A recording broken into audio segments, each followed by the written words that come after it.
একটি ছোট গ্রামে রাহুল নামে এক ছেলে থাকতো। তার পরিবার ছিল খুবই সাধারণ। বাবা একজন দিনমজুর আর মা অন্যের বাড়িতে কাজ করতেন। অর্থের অভাবে রাহুলের পড়াশোনা চালিয়ে যাওয়াই কঠিন হয়ে পড়েছিল। তবুও তার একটি বড় স্বপ্ন ছিল, সে একদিন একজন সফল শিক্ষক হবে। গ্রামের অনেক মানুষই তাকে নিয়ে হাসাহাসি করত।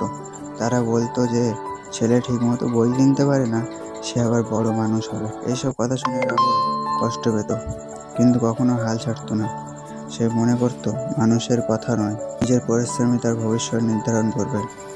রাতে যখন বাড়িতে বিদ্যুৎ থাকতো না, তখন সে একটি ছোট্ট প্রদীপের আলোয় পড়াশোনা করত। অনেক সময় ক্ষুধার্ত অবস্থায়ও বই নিয়ে বসে থাকতো। তার মা তাকে বলতেন, জীবনে বড় হতে চাইলে কষ্টকে বন্ধু বানাতে হবে। এই কথাগুলো রাহুলের মনে সাহস জোগাতো। একদিন স্কুলে একটি বৃত্তি পরীক্ষার ঘোষণা হলো। রাহুল জানতো এই পরীক্ষায় ভালো করতে পারলে তার পড়াশোনার খরচ অনেকটাই কমে যাবে। তাই সে আরও মনোযোগ দিয়ে প্রস্তুতি নিতে লাগলো। ওরা যখন খেলাধুলো করতো, তখন সে বই নিয়ে পড়ে থাকতো।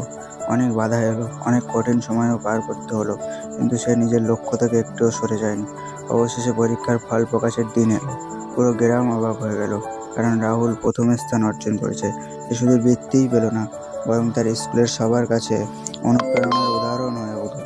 যারা একসময় তাকে নিয়ে হাসতো, তারাই এখন তাকে সম্মান করতে শুরু করলো। বছর কয়েক পরে রাহুল সত্যিই একজন শিক্ষক হলো। নিজের গ্রামের শিশুদের সে বিনামূল্যে পড়াতে শুরু করলো। একদিন তার এক ছাত্র জিজ্ঞেস করলো, স্যার, আপনার সাফল্যের রহস্য কী? রাহুল মুচকি হেসে বলল, আমি কখনো স্বপ্ন দেখা বন্ধ করিনি, আর কখনো পরিশ্রম থেকে পালাইনি। অন্ধকার যতই গভীর হোক, একটি ছোট্ট প্রদীপও আলো ছাড়তে পারে।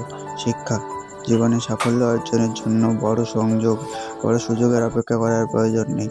দৃঢ় ইচ্ছাশক্তি, কঠোর পরিশ্রম এবং নিজের উপর বিশ্বাস থাকলে ছোট্ট প্রদীপের আলো একদিন পুরো পৃথিবী আলোকিত করতে পারে।